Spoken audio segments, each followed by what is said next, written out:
Hello and welcome back to another video. In this problem, we're asked how is the logarithmic function y equals log base b of x defined? And we're asked a couple of questions. So I think the first thing to do is actually start with D, sketch the general shape the graph has when you sketch the function. So doing that here in the xy plane. If b is greater than 1, then the function is going to have the general shape like this. As you approach 0 from the right, it goes off to negative infinity. It goes through the point 1, 0, and then as x goes to infinity, y goes to infinity.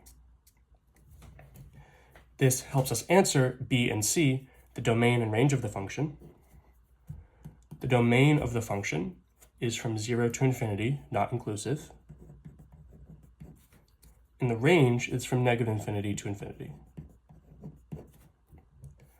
And now finally, we can ask how is the function defined? And the standard definition of a logarithm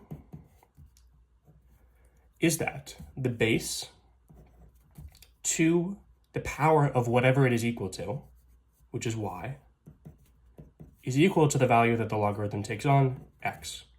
So if y is equal to log base b of x, b to the y equals x. And that gives you a, b, c, and d.